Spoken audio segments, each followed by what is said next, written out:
बोलिए श्री राधा वल्लभ लाल की जय। सभी अपना माइक खोल लें। जय जय राधा वल्लभ श्री श्री हरि हरिवंश। जय जय राधा वल्लभ श्री हरिवंश। बोलिए जय जय राधा वल्लभ श्री हरिवंश। जय जय राधा वल्लभ श्री हरिवंश। जय जय राधा वल्लभ श्री हरिवंश। जय जय राधा वल्लभ श्री हरिवंश। बोलिए जय जय राधा वल्लभ श्री हरिवंश। जय जय राधा वल्लभ श्री हरिवंश। जय जय राधा वल्लभ श्री हरिवंश। जय जय श्री वृंदावन श्री वनचंद। जय जय राधा वल्लभ हरि हरिवंश। जय जय श्री वृंदावन श्री वनचंद्र। जय जय राधा वल्लभ श्री हरिवंश। जय जय श्री वृंदावन श्री वनचंद। जय जय राधा वल्लभ श्री हरिवंश। जय जय श्री वृंदावन श्री बोलिए श्री वनचंद्र। राधा वल्लभ लाल की की जय। जय। सदगुरु सरकार की की जय। जय। गुरु आचार्य श्री चैतन्य महाराज की जय। जय। कोटि कोटि वंदन प्रभु जी। कोटि कोटि वंदन प्रभु जी।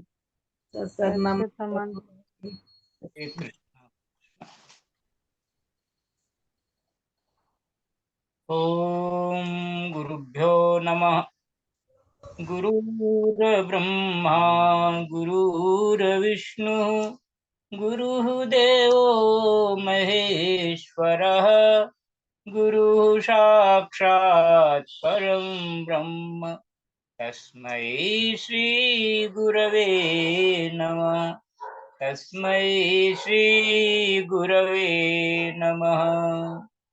नमः शिवाय गुरवे नादबिन्दुकलात्मने निरञ्जनपदं याति नित्यं यस्य परायणः।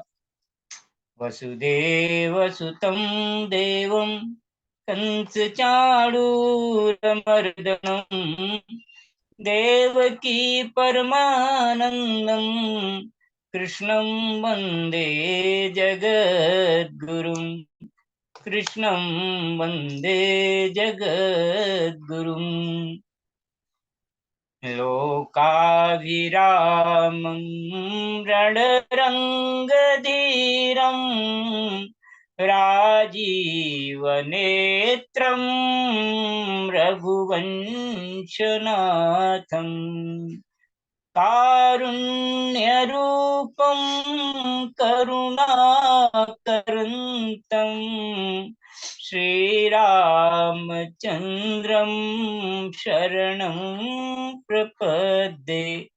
श्रीरामचन्द्रं शरणं प्रपद्ये। हे कृष्ण करुणा सिन्धो दीनबन्धो जगत्पते। गोपेश गोपिका कान्त राधाकान्त नमोऽस्तुते। तप्त काञ्चन गौराङ्गी राधे वृन्दावनेश्वरी।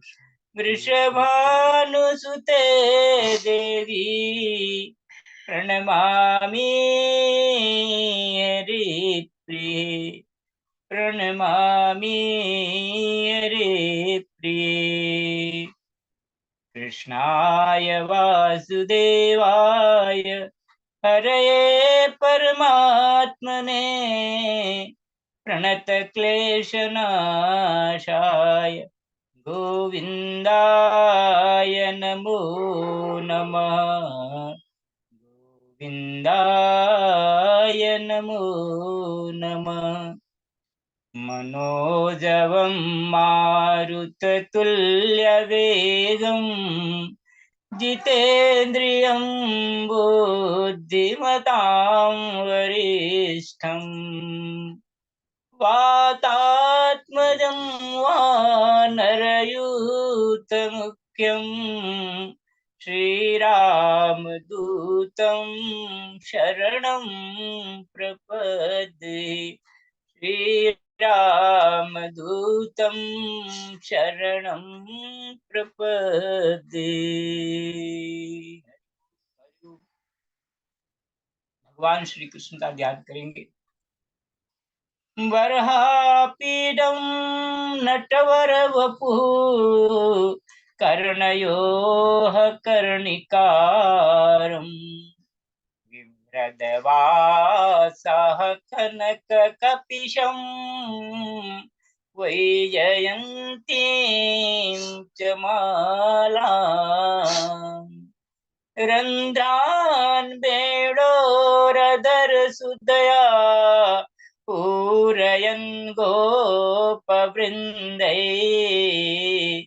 वृन्दारण्यं स्वपदरमणं प्राविशत गीतकीर्तिः प्राविशत गीतकीर्तिः। भगवान के सिर पर मयूर पंख का मुकुट है, नटवर वेश है प्रभु का, कानों पर पीले कनेर के पुष्प का कुंडल पहना हुआ है, भगवान ने रखा हुआ है। और भगवान के शरीर पर सुनहला पीतांबर अत्यंत शोभायमान है, सुशोभित है। भगवान के गले में वैजयंती की माला है, अधरों से बरस रहे अमृत से वंशी के छिद्र भर रहे हैं, निनाद बज रहा है। भगवान के आसपास जो है ग्वाल बालों का समूह उनका कीर्ति गान कर रहा, उनका यश गान कर रहा है। और इस प्रकार भगवान के वृंदावन में उनके पदार्पण से वह धरती, वह भूमि बहुत ही रमणीक हो गई है, सुंदर हो गई है। बोलिए श्री कृष्ण भगवान की जय। हरि ओम हरि ओम। महामुनि वेदव्यास भगवान की जय। परम भागवत सुखदेव परमहंस महाराज की जय। आप सभी संत हृदय भक्तों को बहुत बहुत अभिनंदन, आप बहुत बहुत स्वागत, बहुत बहुत वंदन, प्रणाम। आज की कथा दशम स्कंद की में द्वादश अध्याय है, 12वां अध्याय है। अच्छा, द्वादशो अध्याय, जिसमें अघासुर का उद्धार है भगवान ने किया, और एक के बाद एक का उद्धार कर रहे हैं प्रभु।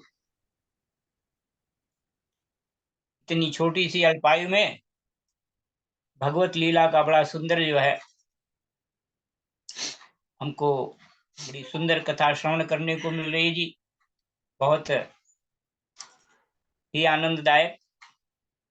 श्री शुक उवाच क्वचिद्वनाशाय मनो ददत् ब्रजात् प्रातः समुत्थाय वयश्च वत्सपान् प्रबोधयन् शृङ्गरवेण चारुणा विनिर्गतो वत्सपुरः सरोहरिः विनिर्गतो वत्सपुरः सरोहरि। श्री सुखदेव जी महाराज बताते हैं कि हे परीक्षित, एक दिन नंद नंदन श्याम सुंदर वन में ही कलेवा करने के विचार से बड़े तड़के उठ गए और सिंगी बाजे की मधुर मनोहर ध्वनि से अपने साथी ग्वाल वालों को मन की बात जनाते हुए उन्हें जगाया, और बछड़ों को आगे करके वह सब ब्रज ब्रजमंडल से निकल पड़े। तो भगवान अपने साथियों के साथ और सबके अंदर एक ऐसी संवेदना उनकी पहुंच जाती है कि सभी जो है पूरे के सभी हृदय से प्रभु के साथ जुड़े हुए हैं। और कहते हैं श्री कृष्ण के साथ ही उनके प्रेमी सहस्त्रों ग्वालवाल सुंदर छींके वेत सिंगी और बांसुरी लेकर तथा अपने सहस्त्रों बछड़ों को आगे करके वही बड़ी प्रसन्नता से अपने अपने घरों से चल पड़े। तो भगवान की जब भी तो बहुत छोटी उम्र है, फिर भी जैसे बच्चों को शौक लगता है, भगवान लीला कर रहे हैं। और अभी बहुत अल्पायु में, बहुत मुश्किल से 4 वर्ष के भी नहीं है, और ऐसी स्थिति में भगवान अपने छोटे छोटे बछड़ों के साथ वो, और उनके साथी भी ऐसे ही होंगे, तो कहते हैं उनके साथ जो है वो किस प्रकार से निकल रहे हैं। तेनैव साकं पृथुका सहस्रशः स्निग्धा सुषि ऋग्वेन्न विषाणवेणवः स्वान् स्वान् सहस्रो परिसंख्यान्वितान् वत्सान् पुरस्कृत्य विनिर्मुदा। और कहते हैं कि उनके प्रेमी सहस्त्रों ग्वालवाल और अपने बेत सिंगी और सुंदर छींके और बांसुरी लेकर तथा अपने सहस्त्रों बछड़ों को आगे करके बड़ी प्रसन्नता से अपने अपने घरों से चल पड़े। और उन्होंने श्री कृष्ण के अगणित बछड़ों में, भगवान के बछड़े तो अगणित हैं, क्योंकि जहाँ कहते हैं 9 लाख गौएं नंद बाबा की, तो नंद बाबा की इतनी सारी गौएं हैं, तो स्वाभाविक है कि बछड़ों की संख्या जो है वो बहुत बड़ी होगी। और कहते हैं अपने अपने बछड़े मिला लिए और स्थान स्थान पर बालोचित खेल खेलते हुए विचरने लगे। और इस प्रकार से उनकी बाल क्रीड़ा आरंभ होती है। यद्यपि सबके सब ग्वाल बाल कांच, घुंघची, मणि और सुवर्ण के गहने पहने हुए थे। देखिए संपन्नता पूरी है, यहाँ पर कोई अभाव नहीं है। तो भगवान जहाँ होंगे वहाँ अभाव का कोई मतलब भी नहीं है। तो ऐसे जो है राम जी के बारे में कहा जाता है, ऐसे उनका भी जन्म हुआ, तो उनके आंगन की प्रशंसा जो है, उनके आंगन के बारे में हमारे गुरु जी बताते थे। बहुत छोटी सी उम्र की बात है, हम लोग बहुत 5वीं कक्षा में थे, तो बताते थे कि भगवान जहाँ खेलते थे दशरथ जी के आंगन में, वो उसके बारे में गोस्वामी जी ने लिखा है कि बरनिन जाई रुचिर अंगनाई खेलत नित जहाँ चारु भाई। तो भगवान जहाँ होते हैं, कहने का मतलब ये है कि इतना रुचिरता, इतना सौंदर्य, इतना सुंदर होता है वो स्थान, आनंदमय होता है। ऐसे हमने कल कथा में श्रवण किया, वृंदावन की कथा में, कि वृंदावन की धरती इतनी रमणीक, इतनी सुंदर हो गई है।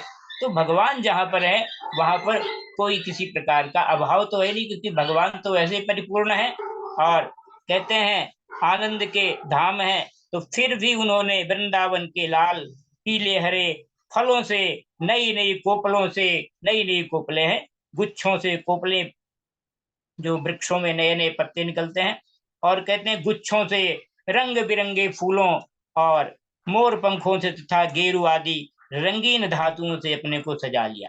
ये सारी चीजें जो है, ये प्रकृति में जो जब नेचर में जाते हैं, ये सब नेचुरल रूप से ये सारी नैसर्गिक चीजें हैं जो हमको उपलब्ध हो जाती हैं। और यहाँ पे कोई बनावटी जिंदगी नहीं है, सब कुछ बड़ा नेचुरल है। कोई किसी का छीका चुरा लेता, तो कोई किसी की रेत या बांसुरी। जब उन वस्तुओं के स्वामी को पता चलता, तब उन्हें देने वाला किसी दूसरे के पास दूर फेंक देता, दूसरा तीसरे के, और तीसरा और भी दूर चौथे के पास, फिर वह हंसते हुए उन्हें लौटा देते। इस प्रकार से स्वाभाविक रूप से बहुत ही सुंदर जो है बाल क्रीड़ा चल रही है। और यदि दूरं गतः कृष्णो वनशोभे क्षणायतम् अहं पूर्वमिति संस्पृश्य रेमिरे। यदि श्याम सुंदर श्री कृष्ण वन की शोभा देखने के लिए कुछ आगे बढ़ जाते, तो पहले मैं छूंगा, इस प्रकार आपस में होड़ लगाकर सबके सब उनकी ओर दौड़ पड़ते और उन्हें छू छू कर आनंदमय हो जाते। इस प्रकार से वह आनंद विभोर हो रहे हैं, सबके सब आनंद मग्न हो रहे हैं। केचिद् वेणुन्वादयन्तो ध्यानवन्ता शृंगाणि केचन केचित् भृङ्गैः प्रगायन्तः कूजन्तः कोकलैः परे वृक्षायाभिः प्रधावन्तो गच्छन्तः साधु हंसकैः वकैरुपविशन्तश्च नृत्यंश्च कपालिभिः। कहते हैं कोई बांसुरी बजा रहा तो कोई श्रृंगी की ही फूंक रहा है, कोई कोई भौरे के साथ गुनगुना रहे हैं, कोई बहुत से कोयल के स्वर में स्वर मिलाकर कुहू कुहू कर रहे हैं। एक और कुछ ग्वाल बाल आकाश में उड़ते हुए पक्षियों की छाया के साथ दौड़ लगा रहे हैं, तो दूसरी ओर कुछ हंसों की चाल की नकल करते हुए उनके साथ सुंदर गति से चल रहे हैं। कोई बगुले के पास उसी के समान आंखें मूंद कर बैठ रहे हैं, तो कोई मोरों को नाचते देख उन्हीं की तरह नाच रहे हैं। ऐसा सुंदर दृश्य वहां पर उपस्थित है। और कोई कोई बंदरों की पूंछ पकड़ खींच रहे हैं, तो दूसरे उनके साथ इस पेड़ से उस पेड़ पर चढ़ रहे हैं। कोई कोई उनके हाथ मुंह बना रहे हैं, जो तो दूसरे उनके हाथ साथ एक डाल से दूसरी डाल पर छलांग मार रहे हैं। और बहुत से ग्वाल बाल तो नदी के कछार में छप का खेल खेल रहे हैं। और उसमें छप का खेल माने कि उसमें एक दूसरे पर पानी उछालना, और उसमें फुदकते हुए मेढकों के साथ स्वयं भी फुदक रहे हैं। कोई पानी में अपनी परछाई देखकर उसकी हंसी कर रहे हैं, तो दूसरे अपने शब्द को प्रतिध्वनि को ही बुरा भला कह रहे हैं। इस प्रकार से जो आपस में ही रिसाउंडिंग जो प्रतिध्वनि हो रही है, उसी को जो है उसी के साथ खेल रहे हैं सब। इस प्रकार स्वाभाविक रूप से जो जैसा बच्चों का खेल होता है, उस खेल में सभी मगन हो रहे हैं। इत्थं सताम्रं सुखानुभूत्य दास्यं गतानां परदैवतेन मायाश्रितानां नरदारकेण साकं विजन्नु कृतपुण्यपुञ्जाः साकं विजन्नु कृतपुण्यपुञ्जाः। भगवान श्री कृष्ण ज्ञानी संतों के लिए स्वयं ब्रह्मानंद के मूर्तिमान अनुभव हैं। और भगवान मूर्तिमान अनुभव है, और दास्य भाव से जो देखता है भगवान ज्ञानियों के लिए, और जो दास्य भाव भगवान की भक्ति के लिए अनेकों कई प्रकार बताए गए हैं। श्रवणम कीर्तनम विष्णु स्मरणम पाद सेवनम अर्चनम बंदनम दास्यम सख्यम आत्मनिवेदनम। कहते हैं श्रवण कीर्तनम विष्णु, स्मरण करना भगवान को याद करना, स्मरणम पाद सेवन भगवान के चरणों की सेवा करना, और अर्चनम पूजा करना, बंदन करना दास्य भाव से करना, और सख्य भाव से अर्चनम बंदनम दास्यम सख्यम आत्मनिवेदनम माने अपना सब कुछ, अपना सर को अपने पूरे पूरे अपने आप को समर्पित कर देना। जैसे कहते हैं कि मम शरणम ब्रज, सब कुछ मेरे शरण में त्याग दो। ऐसे भगवान का की भक्ति के विभिन्न आयाम है, विभिन्न रूप हैं जी। और इस प्रकार से भगवान क्या है, उन्हीं भगवान के साथ वे महान पुण्यात्मा ग्वालपाल तरह तरह के खेल रहे हैं। जो प्रभु कैसे हैं कि दास्य भाव से युक्त भक्तों के लिए वे उनके आराध्य देव हैं। और किसके लिए कहते हैं, परम ऐश्वर्यशाली परमेश्वर हैं। और माया मोहित विषयांधों के लिए कि वे केवल एक मनुष्य बालक हैं। दरवाजा खोलना। माया मोहित विषय के जो अंधे हैं, तो वो भगवान, उनको तो भगवान दिखाएंगे नहीं, वो तो भगवान को सामान्य मनुष्य समझते हैं। उन्हीं भगवान के साथ वे महान पुण्यात्मा वालबात, देखिए महान पुण्यात्मा है, कहते हैं बहुत बड़ा पुण्यों का फल उदय हुआ उनके, कई जन्म जन्मांतर की उनकी तपस्या है, और फिर भगवान का उनको सानिध्य इस प्रकार से मिला है, साथ मिला है। तो कहते हैं ऐसे ग्वाल बाल जो तरह तरह के खेल खेल रहे हैं, बहुत जन्मों तक श्रम और कष्ट उठाकर जिन्होंने अपनी इंद्रियों और अंतःकरण को वश में कर लिया है, और उन योगियों के लिए भी भगवान श्री कृष्ण के चरण कमलों की रज अप्राप्य है। भगवान के चरणों की ऐसे जो इतनी तपस्या करते हैं, यद पाद पांशुर बहुजन्म कृच्छ्रुतो धृतात्मभिर्योग विरप्यलभ्यः सएव यद दुग्विषयः स्वयं स्थितः किं वर्ण्यते दिष्टमतो ब्रजौकसाम् किं वर्ण्यते दृष्ट मतो ब्रजौकसाम। कहते हैं उन योगियों के लिए भगवान श्री कृष्ण के चरण कमलों की रज अप्राप्त है। वही भगवान स्वयं जिन ब्रजवासी बाल बाल बालों की ग्वाल बालों की आंखों के सामने रहकर सदा खेल खेलते हैं, उनके सौभाग्य की महिमा इससे अधिक क्या कही जाए। ऐसे सौभाग्यशाली ब्रज के ग्वाल बाल हैं कि भगवान का उनको भगवान का साथ मिल रहा है बाल रूप का, और इस प्रकार से उनको आनंद की प्राप्ति हो रही है। अथाघनामाभ्यन्तन महासुरस्तेषां सुख क्रीडन वीक्षणाक्षमः नित्यं यदन्त निज जीवितेस्तु वे पीता मृतैरप्यमरैः प्रतीक्षते। कि हे परीक्षित, सुखदेव शुकाचार्य जी महाराज कह रहे हैं कि हे परीक्षित, इसी समय अघासुर नाम का दैत्य आदम का उससे श्री कृष्ण और ग्वाल वालों की सुखमयी क्रीड़ा देखी न गई। और इस प्रकार से जो दुष्टात्मा होते हैं उनको अच्छी चीजें अच्छी नहीं लगती हैं, वो उनको अच्छी चीजें नहीं सुहाती हैं, तो उसमें वो कोई विघ्न उपस्थित करना चाहते हैं किसी प्रकार से जो है, क्योंकि नकारात्मकता जो है वो नकारात्मक लोगों को सकारात्मक चीजें पसंद बिल्कुल नहीं आती जी। तो कहते हैं उनके हृदय में जलन होने लगी और वह इतना भयंकर था कि अमृत पान करके अमर हुए देवता भी उससे अपने जीवन की रक्षा करने के लिए चिंतित रहा करते थे। ऐसा है ये अघासुर। और अघ का मतलब वैसे पाप होता है, और इस बात की बात देखते रहते थे कि किसी प्रकार से इसकी मृत्यु का अवसर आ जाए। अघासुर पूतना और बकासुर का छोटा भाई तथा कंस का भेजा हुआ था। वे श्री कृष्ण, श्री रामा और ग्वाल बालों को देकर ही मन ही मन सोचने लगा कि यही मेरे सगे भाई और बहन को मारने वाला है, इसलिए आज मैं इस ग्वाल बालों के साथ इसे मार डालूंगा। और इस प्रकार से जब ये सब मरकर मेरे उन दोनों भाई बहनों के मृत तर्पण की तिलांजलि बन जाएंगे, तब ब्रजवासी अपने आप मरे मरे से हो जाएंगे। और कहते हैं संतान ही प्राणियों के प्राण हैं, बच्चे ही तो प्राण होते हैं, प्राण धन है, माने जीवंत रखते हैं अपने परिवार को।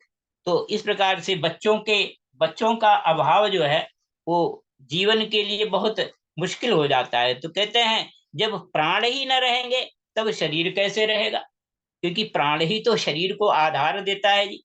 प्राण शरीर को आधार देता है, मन प्राण को आधार देता है, और बुद्धि जो है मन को आधार देती है, और सबको आधार देने वाला परमात्मा है अंतर्यामी रूप से हम सबके साथ जो रहता है घटघटवासी। तो कहते हैं कि ऐसा निश्चय करके वह दुष्ट दैत्य अजगर का रूप धारण कर मार्ग में लेट गया। उसका वह अजगर शरीर एक योजन लंबे बड़े पर्वत के समान विशाल एवं मोटा था। वह बहुत ही अद्भुत था। उसकी नीयत सब बालकों को निगल जाने की थी, इसलिए उसने गुफा के समान अपना बहुत बड़ा मुंह फाड़ रखा था। उसका नीचे का होठ पृथ्वी से और ऊपर का होठ बादलों से लग रहा था। उसके जबड़े कंदराओं के समान थे और दाढ़े पर्वत के शिखर सी जान पड़ती थी। मुंह के भीतर घोर अंधकार था। जीभ एक चौड़ी लाल सड़क सी दिखती थी। सांस आंधी के समान थी और सांसें दावानल के समान दहक रही थी। ये सारी बातें जो है जी, ये सब हमको इस पर केवल भगवान की लीला का दर्शन करना है। हमको इनके सब पर अपना बुद्धि विमर्श नहीं करना है कि क्या कैसा था। तो ये भगवान की लीला कहते हैं कि दृष्ट्वा तं दादृशं सर्वे मत्वा वृन्दावनश्रियं ध्यात्ता जगद्गरतुण्डेन हृत्प्रेक्षन्ते स्म लीलया। अगासुर का ऐसा दुख देखकर बालकों ने समझा कि यह भी वृंदावन की कोई शोभा है। वह कौतुक बस खेल ही खेल में उत्प्रेक्षा करने लगे कि यह मानो अजगर का खुला हुआ मुंह है। कोई कहता, मित्रों भला बतलाओ तो, यह जो हमारे सामने कोई जीव सा बैठा है, वह हमें निगलने के लिए खुले हुए किसी अजगर के मुंह जैसा नहीं है। दूसरे ने कहा, सचमुच सूर्य की किरणें पड़ने से ये जो बादल लाल लाल हो गए हैं, वे ऐसे मालूम होते हैं कि मानो ठीक ठीक इसका ऊपरी होठ ही हो, और उन्हीं बादलों की परछाई से ये जो नीचे की भूमि कुछ लाल लाल दिख रही है, वही इसका नीचे का होठ जान पड़ता है।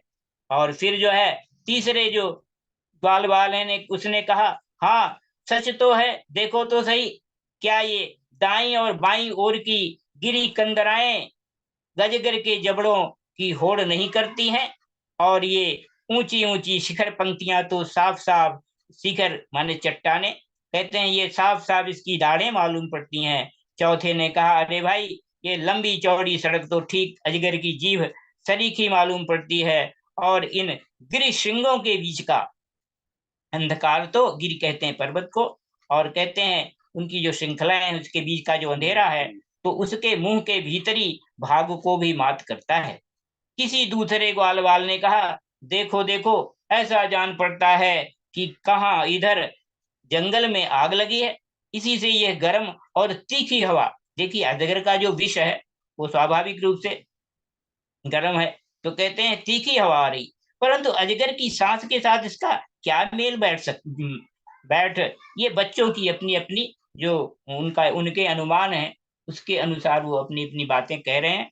और उसी आग से जले हुए प्राणी की दुर्गंध ऐसी जान पड़ती है मानो अजगर के पेट में मरे हुए जीवों की मांस की ही दुर्गंध हो। तब उन्हीं में से एक ने कहा, यदि हम लोग इसके मुंह में घुस जाएं तो ये क्या हमें निगल जाएगा? अजी ये क्या निगलेगा, कहीं ऐसा करने की ढिठाई की तो ये एक क्षण में ही ये भी बकासुर के समान नष्ट हो जाएगा।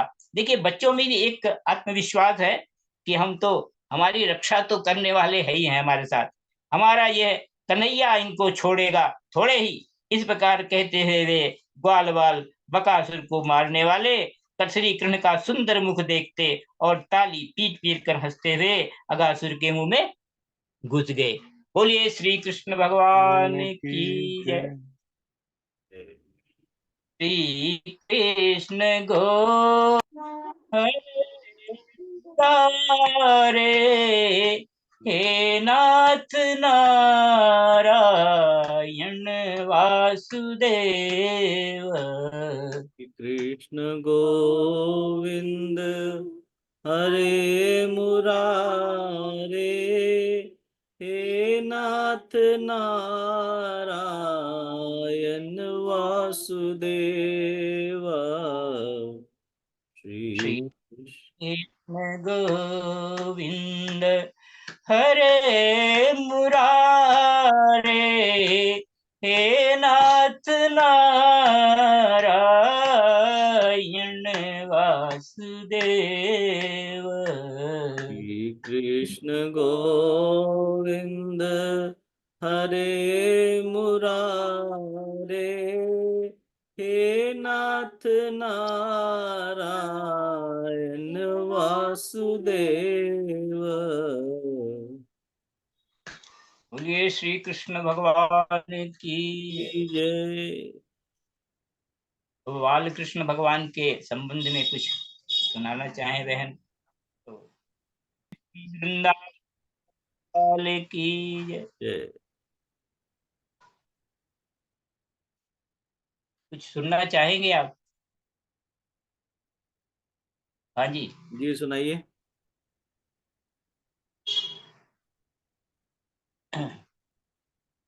दर्शन दो घन श्याम नाथ मोरी अखियां प्यासी रे,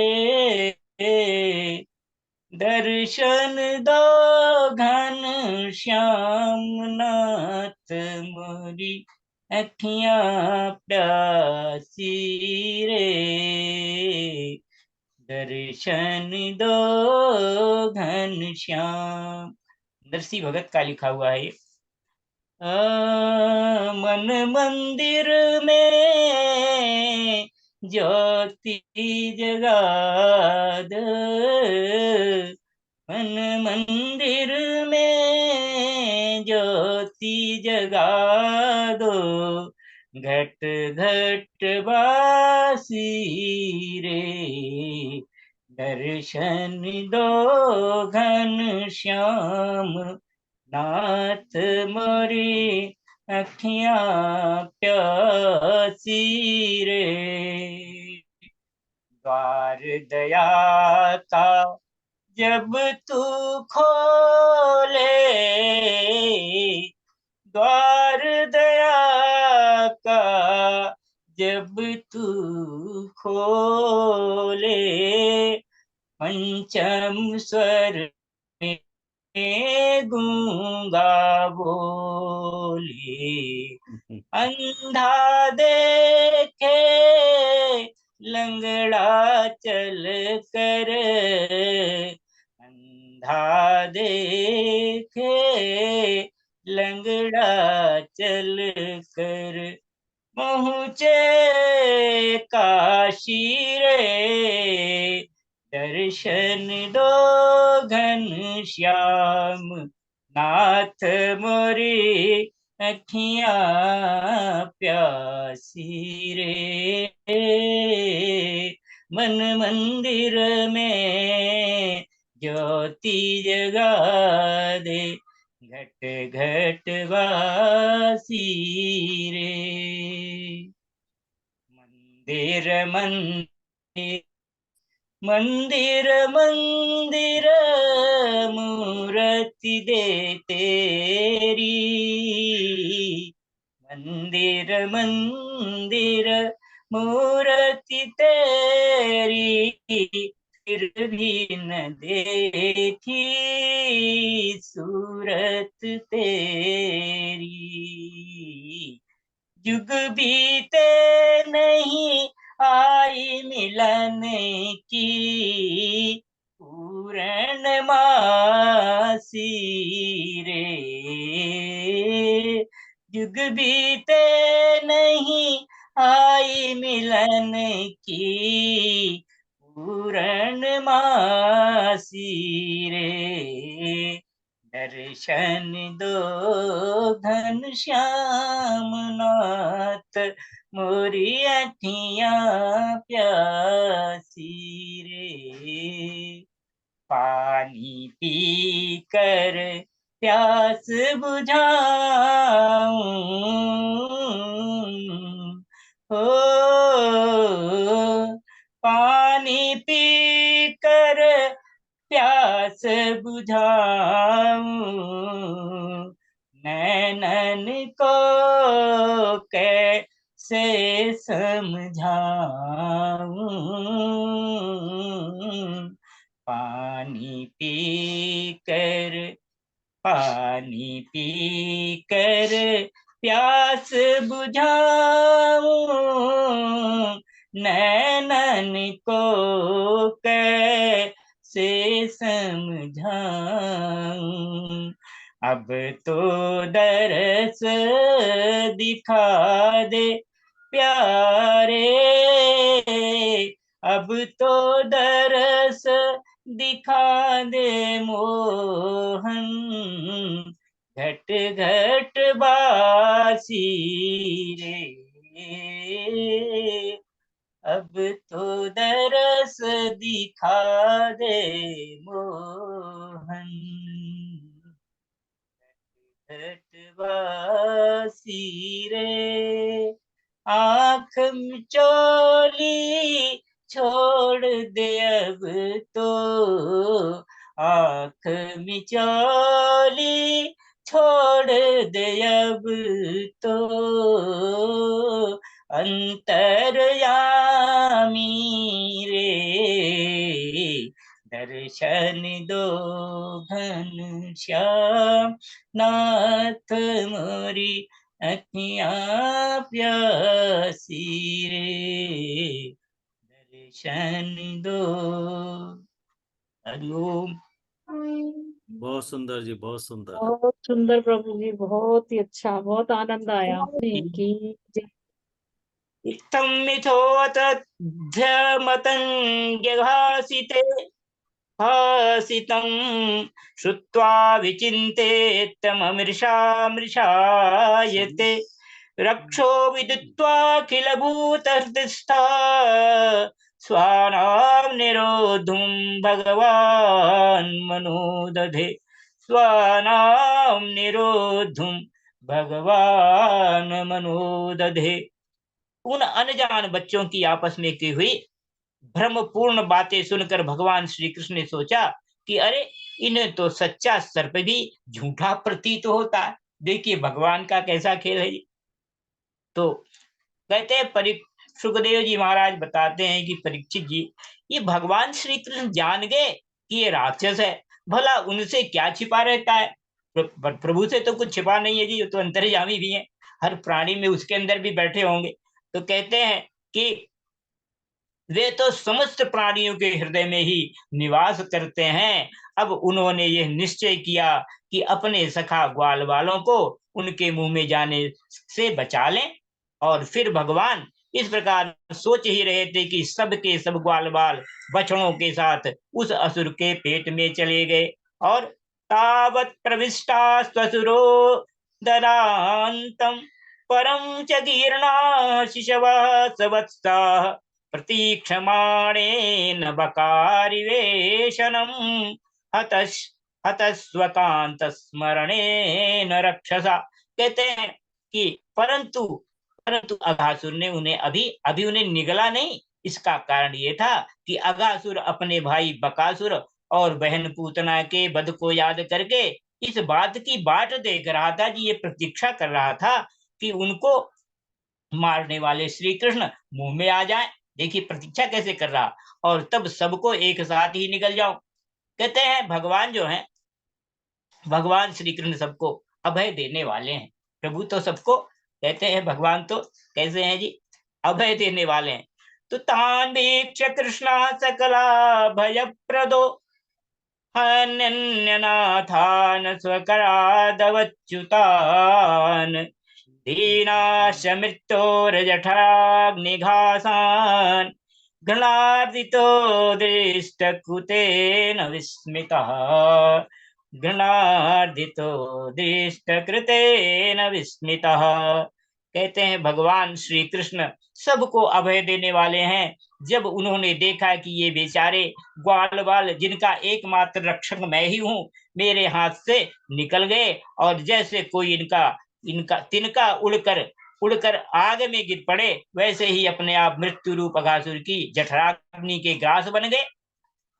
ग्रास माने उसका निवाला बन गए जी। उसकी जठराग्नि जो हृदय अंदर में रहने वाली अग्नि है, जो भोजन को पचाती है, उसी को जठराग्नि कहते हैं। तो कहते हैं कि तब दैव की इस विचित्र लीला पर भगवान को बड़ा विस्मय हुआ, और उनका हृदय दया से द्रवित हो गया। और भगवान तो स्वयं ही दैव हैं, सब कुछ वही है। तो कहते हैं वे सोचने लगे कि अब मुझे क्या करना चाहिए। कृत्यम किमत्रास्य खलस्य जीवनम नवायमीशां न सतां विहिंसनम् द्वयं कथं स्यादिति असंविचिन्त्यत् ज्ञात्वा विशत्तुण्डमशेष दृग्धरी। तो कहते हैं कि अब मुझे क्या करना चाहिए, ऐसा कौन सा उपाय है जिससे इस दुष्ट की मृत्यु भी हो जाए और इन संत स्वभाव भोले भाले बालकों की हत्या भी न हो। परम दयालु भगवान जो कारुण्य रूपा करुणा करतम ऐसे प्रभु हैं। तो कहते ये दोनों काम कैसे हो सकते हैं। तो सुखदेव जी महाराज कहते हैं, परीक्षित, भगवान श्री कृष्ण भूत भविष्य वर्तमान सबको प्रत्यक्ष देखते रहते हैं। उनके लिए वे स्वयं कालों के महाकाल है, तो उनसे कुछ भी तो बचा नहीं है जी। तो उनके लिए यह उपाय कर जानना कोई कठिन न था। वह अपना कर्तव्य निश्चय करके स्वयं उसके मुंह में घुस गए, और उस समय बादलों से छिपे हुए देवता भयवश हाय हाय पुकारने लगे, पुकार उठे, और अघासुर के हितैषी कंस आदि राक्षस हर्ष प्रकट करने लगे। देखिए साहब, ऐसा दृश्य उपस्थित हो गया। और फिर कहते हैं कि तच्छ्रुत्वा भगवान कृष्णस्तव कृष्णस्तवया दुर्भवस्तकं चूर्णाचिकीर्षोरात्मानं तरसाववृधे गले। अघासुर जो है वो बछड़ों और ग्वाल बालों सहित भगवान श्री कृष्ण को अपनी दाढ़ों से चबाकर चूर चूर कर डालना चाहता था, परंतु उसी समय अविनाशी श्री कृष्ण ने देवताओं की हाय हाय सुनकर उसके गले में अपने शरीर को बड़ी फुर्ती से बढ़ा लिया, और इसके बाद भगवान ने अपने शरीर को इतना बड़ा कर लिया था कि उनका गला भी रुंध गया, आंखें उलट गईं, वे व्याकुल होकर बहुत ही छटपटाने लगा हुए जो अघासुर है, और सांस रुककर सारे शरीर में भर गई, और अंत में उसके प्राण ब्रह्मरंध्र फोड़कर निकल गए। कि देखिए, ब्रह्मरंध्र ब्रह्मरंध्र फोड़कर निकल गए, उसी मार्ग से प्राणों के साथ उसकी सारी इंद्रियां भी शरीर से बाहर हो गईं, और उसी समय भगवान मुकुंद ने अपनी अमृतमयी दृष्टि से मरे हुए बछड़ों और ग्वाल बालों को जिला लिया, और उन सबको साथ लेकर वे अघासुर के मुंह से बाहर निकल आए। बोलिए बाल कृष्ण भगवान की जय। जय। तो भगवान की ऐसी लीला है कि यहाँ पे एक शब्द आया है ब्रह्मरंध्र से प्राण निकल गए, तो ये हमारे सिर के ऊपर जो है की स्थिति बताई जाती है। कहते हैं ये ब्रह्मरंध्र के प्राण निकलना जो है इस चीज का हमको ये बताता है कि उनको उनको ऊर्ध्व गति हो गई है। ब्रह्मरंध्र से उसी के प्राण निकलते हैं, महात्माओं के ऊपर से। कहते हैं यहाँ पर परम शिव परमात्मा का यहाँ पे निवास बताया गया है। तो कहते हैं कि ये ब्रह्मरंध्र जो है यहाँ से जब प्राण निकलते हैं तो ये ऊर्ध्व गति बताते हैं कि बहुत सदगति, बहुत अच्छी गति मिल गई जी। अब कहते हैं कि ततोतिकायस्य, हाँ जी, और इस प्रकार से बोलिए श्री कृष्ण भगवान की जय। पीना हि भोगोत्थितमद्भुतं महज्योति स्वधाम्ना ज्वलयद्दिशो दश प्रतीक्षखे उपस्थितमीश निर्गमं विवेश तस्मिन् विशतां दिवौकसाम्, विवेश तस्मिन् विशतां दिवौकसाम्। उस अजगर के स्थूल शरीर से, जो उसका शरीर था जी, अत्यंत अद्भुत और महान ज्योति निकली, देखिए, और उस समय उस ज्योति के प्रकाश से 10 दिशाएं प्रज्वलित हो उठी, और ये थोड़ी देर तक तो आकाश में स्थित होकर भगवान के निकलने की प्रतीक्षा करती रही। जब वह बाहर निकल आए तब वह सब देवताओं के देखते देखते उन्हीं में समा गई। तो ये भगवान इस प्रकार से उसकी ऊर्ध्वगति हो गई, उसका मोक्ष हो गया जी। तो भगवान ने उसका उद्धार कर दिया। ये पहले ही कथा का शीर्षक है कि भगवान ने अघासुर का उद्धार किया है। तो ये उद्धार भगवान कैसे कैसे सबका उद्धार करते हैं। भगवान के लिए कोई भी जो है उनमें कोई राग द्वेष तो है नहीं, सब कुछ सारा सब कुछ उन्हीं का है। तो कहते हैं कि जैसे भी मुझे कोई याद करे मैं उसी प्रकार से उसको ते ते ये यथा प्रपद्यन्ते माम ते तेषां ते तथैव भजाम्यहम्। मैं जो मुझे जैसा भजते हैं मैं भी उनको वैसे ही भजता हूँ। तो भगवान का किसी के साथ कोई द्वेष भाव नहीं है, किसी भी रूप में जो उनको याद करता है सबको उन्होंने सदगति दे दी। हाँ जी। तो कहते हैं कि ज्योति के प्रकाश से फिर वह थोड़ी देर तक तो आकाश में स्थिर हो भगवान के निकलने की प्रतीक्षा करती रही, तब वह बाहर निकल आए, और तब देवताओं के देखते देखते उसी में धीरेश तस्मिन् मिशताम दिवौकसाम। उसके बाद ततोतिपृष्टाः स्वकृतो कृतार्हणम् पुष्पैः सुराम् अप्सरश्च नरतनैः गीतैः सुगा वाद्यधराश्च वाद्यकैः त्वैश्च विप्राजयनिः स्वनैर्गणाः। कहते हैं उस समय फिर देवताओं ने फूल बरसाकर, अप्सराओं ने नाच कर, गंधर्वों ने गाकर, विद्याधरों ने बाजे बजाकर, ब्राह्मणों ने स्तुति पाठ कर, और पार्षदों ने जय जयकार के नारे लगाकर बड़े आनंद से भगवान श्री कृष्ण का अभिनंदन किया सबने। और क्योंकि भगवान श्री कृष्ण ने अघासुर को मारकर उन सबका उन पर बहुत बड़ा परोपकार किया, बहुत उनका काम कर दिया जी। और कहते हैं उन अद्भुत स्तुतियों, सुंदर सुंदर बाजों, मंगलमय गीतों और जय जयकार और आनंदोत्सवों की मंगल ध्वनि ब्रह्मलोक के पास पहुंच गई। हाँ जी। अब देखिए दूसरी कथा यहाँ से है। कहते हैं कि जब ये सब कुछ जो है, जब ब्रह्मलोक के जहाँ पे ब्रह्मा जी रहते हैं, तो कहते हैं जब ब्रह्मा जी ने वह ध्वनि सुनी तब वे बहुत ही शीघ्र अपने वाहन पर चढ़कर वहां आए और भगवान श्री कृष्ण की यह महिमा देखकर आश्चर्यचकित हो गए। ब्रह्मा जी को भी आश्चर्य हो गया। देखिए, ब्रह्मा जी को हो गया तो सामान्य व्यक्ति की बात ही क्या है, आश्चर्य न हो जाए। तो कहते हैं हे परीक्षित, और कहते हैं राजन्न नाजगरं चर्म शुष्कं वृंदावनेद्भुतं ब्रजौकसां बहुतिथं बभूवा क्रीडगहवरम। हे परीक्षित, यह वृंदावन में अजगर का यह चाम सूख गया, तब वह ब्रजवासियों के लिए बहुत दिनों तक खेलने की एक अद्भुत गुफा सी बना रहा। वह जो भगवान ने अपने ग्वाल बालों को मृत्यु के मुख से बचाया था और अघासित सुर को मोक्ष दान दिया था, वह लीला भगवान ने अपनी कुमार अवस्था में अर्थात 5वें वर्ष में ही की थी। देखिए, भगवान अभी 5वें वर्ष में ये लीला किया है और ग्वाल बालों ने उसे उसी समय देखा भी था, परंतु पौगंड अवस्था, पौगंड अवस्था अर्थात 6ठे वर्ष में अत्यंत आश्चर्यचकित होकर ब्रज में उसका वर्णन किया। आगे कहते हैं कि नई तद विचित्रम अनुजार्वमायिना परावराणां परमस्य वेदशः अघोपि यत्स्पर्शन धौतपातकः पापात्मसाम्यं त्वसतां सुदुर्लभम् पापात्मसाम्यं त्वसतां सुदुर्लभम्। कहते हैं अघासुर जो है वो मूर्तिमान अघ पाप ही था। अघ का मतलब पाप होता है जी। तो कहते हैं वो मूर्तिमान साक्षात पाप ही था और भगवान के ये दिखने जी क्या हो गया,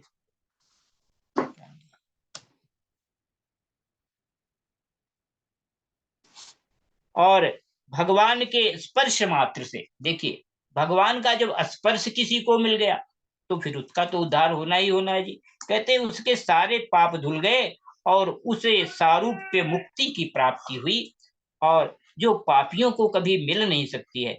परंतु यह कोई आश्चर्य की बात नहीं है, क्योंकि नई तद विचित्रम मनुजार भयमाइना। कहते हैं परावराणाम, तो कहते क्योंकि मनुष्य बालक की सी लीला रचने वाले वे ही परम पुरुष परमात्मा है और जो व्यक्त अव्यक्त और कार्य कारण रूप समस्त चराचर के एकमात्र विधाता है। देखिए, भगवान के लिए ये कहा जाता है कि भगवान कार्य कारण, कार्य भी है माने कार्य और कारण, कॉज एंड इफेक्ट कहा जाता है। और भगवान क्या है, कहते हैं ये संसार जो है भगवान इसी के उपादान कारण भी हैं और इसके निमित्त कारण भी हैं। जैसे मटके को ले लीजिए, तो मटके की जो मिट्टी है, और मटके को मिट्टी जो है वो तो जड़ है, वो तो जड़ है, लेकिन उसको बनाने वाला जो है वो चैतन्य होता है, चेतन होता है। तो कहते हैं लेकिन भगवान जो बनाने वाला जो निमित्त है उसका, तो कहते हैं जो उपादान जिस वस्तु से वो गढ़ा बना और जो बनाने वाला, कहते हैं इसी प्रकार से ये संसार जो है, ये जगत जो है, ये जगत भी भगवान ही है और जगत को बनाने वाले भी भगवान है। तो उपादान कारण और जो निमित्त कारण है दोनों ही प्रभु हैं। और कहते हैं व्यक्त भी वही है, अव्यक्त भी वही है। व्यक्त तो जो हमें जो दिखाई दे रहा और जो अव्यक्त अवस्था में जो नहीं दिखाई दे रहा। और कहते हैं जैसे होता है कि बारिश के महीने में क्या होता है कि जब बारिश होती है तो उसमें बहुत सारी वनस्पतियां जो अभी हमको अदृश्य होती हैं, अव्यक्त अवस्था में रहती हैं, वो व्यक्त हो जाती हैं। पूरा का पूरा ऐसा लगता है कहाँ से इतनी सारी चीजें, यहाँ पे इतने पौधे और ये सब उग गए। तो कहते हैं वो व्यक्त अवस्था हो जाती है। और इसी प्रकार से कहते हैं कार्य कारण का समस्त जगत के एकमात्र विधाता है, एक ही परमात्मा है, एक ही भगवान जो है वो सब कुछ जो है सारे संसार का निर्माण करने वाले, और सभी जो है उनके उन्हीं के अंगभूत हैं, देवी देवता जो भी हैं।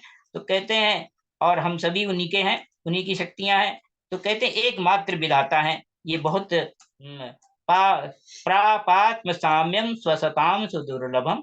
कहते हैं ऐसे भगवान श्री कृष्ण के किसी एक अंग की भाव निर्मित प्रतिमा यदि ध्यान के द्वारा एक बार भी हृदय में बैठा ली जाए तो वह सालों के सामीप्य आदि गति का दान करती है। हमारे हृदय में भगवान की एक भी अंग की प्रतिमा, पूरे की तो बात ही छोड़ दीजिए। और इसके लिए तो यहाँ तक ये कहा गया, भागवत जी के बारे में भी कहा जाता है कि इसके भागवत जी का चतुर्थांश भी एक मंत्र का चौथा अंश भी जो हम कोई पढ़ते हैं तो कहते हैं कितने हजारों गौओं के दान का फल मिल जाता है। ये हमारे एक गर्ग साहब थे, वो अभी है संभवतः, मेरा उनसे संपर्क नहीं है, बहुत वृद्ध थे, अति वृद्ध। तो कहते वो गीता और भागवत का ही प्रचार करते रहते थे, पूरा जीवन उन्होंने प्रचार किया। और वो ये कहते थे, वो भी इस बात को बताते थे, और भागवत जी में ये बात लिखी भी गई है। तो कहते हैं कि ऐसा जो है, जो भगवान के बड़े भक्तों को मिलती है, कहते हैं ये भगवान जो है आत्मानंद के नित्य साक्षात्कार स्वरूप है। आत्मानंद जो हमारा आत्मा का मतलब जो हमारा स्वरूप जिसे कहा जाता है, हमारे यहाँ योग में उसको और वेदांत में भी स्वरूप ही कहा जाता है, वेदों में। तो कहते गए, और और क्या अब भी उसकी सदगति के विषय में कोई संदेह है, जब स्वयं उसके शरीर में प्रवेश कर गए भगवान। तो इस प्रकार से जो है इस कथा के बारे में का श्रवण आप कर रहे हैं। अब आगे सूत जी महाराज कहते हैं, बोलिए श्री कृष्ण भगवान की जय। ये कुछ करना बोलना चाहेंगे?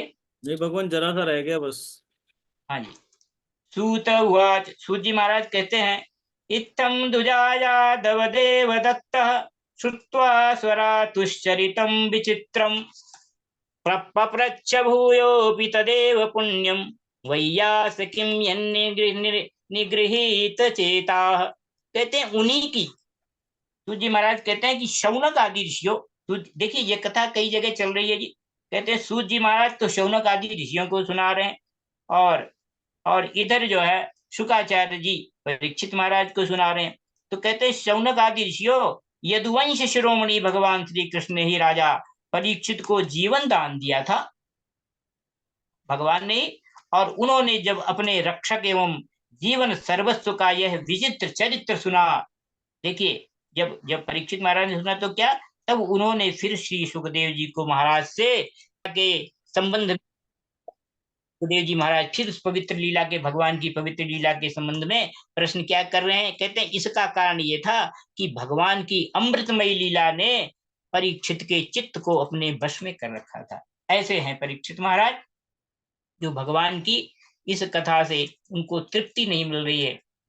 और कहते हैं राजोवाच, अब राजा परीक्षित कहते हैं, ब्रह्मन कालांतर कृतम तत्कालीनम कथम भवेत् यत्कौमारे हरिकृतं जगुः पौण्डकेर्भकाः तद्ब्रूहि मे महायोगिन् परम कौतूहलं गुरो नूनमेतद्धरेरेव माया भवति नान्यथा मयं धन्यतमालोके गुरो अपि छत्रबन्धवा यत् पिबामो मुहुस्तत्त पुण्यं कृष्ण कथामृतम्, पुण्यम कृष्ण कथामृतम। राजा परीक्षित ने कहा, भगवान आपने कहा था कि ग्वाल वालों ने भगवान की हुई 5वें वर्ष की लीला ब्रज में 6ठे वर्ष में जाकर कही। कहते हैं ये देखिए, ये मतलब ये क्या कहते हैं, इस विषय को हमको नोट करना है, नोटवर्दी पॉइंट है जी।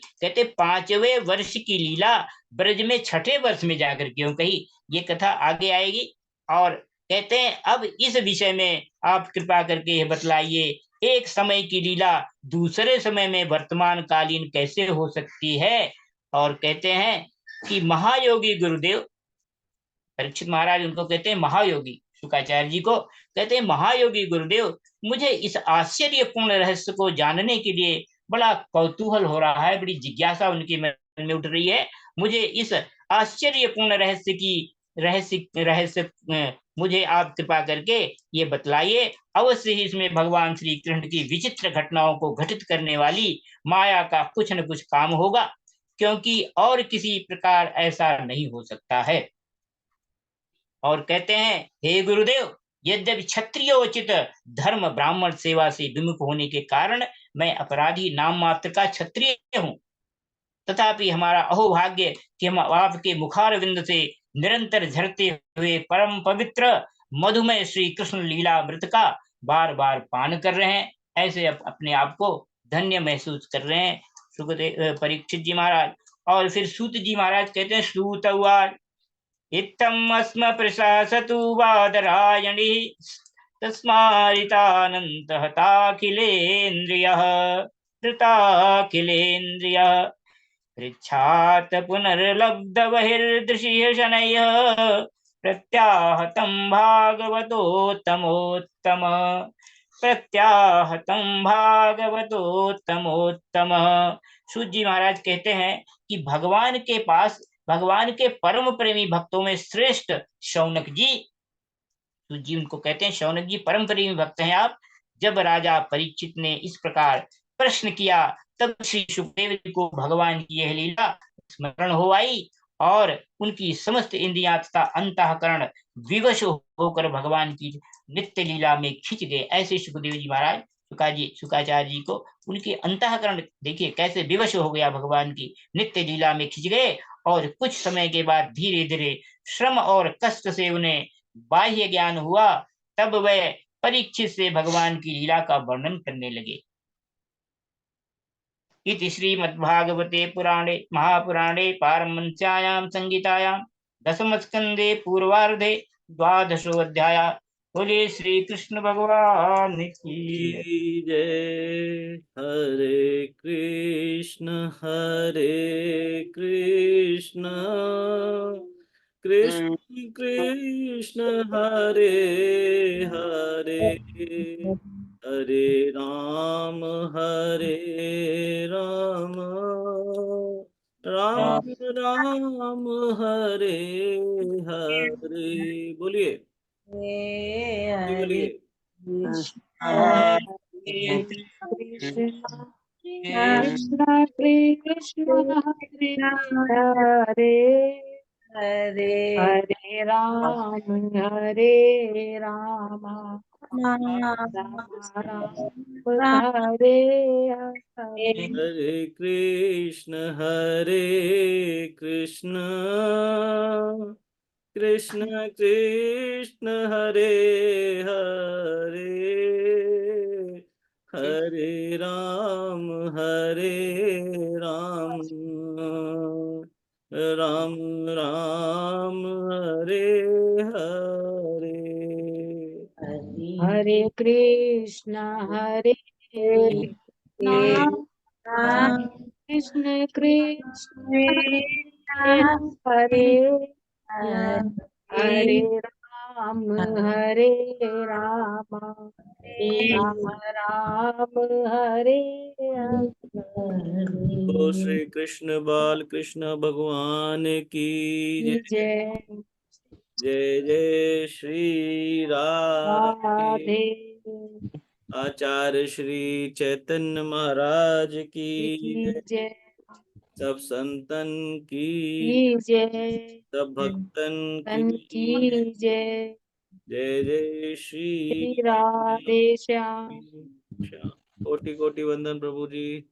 बहुत आभार जी सभी का, बहुत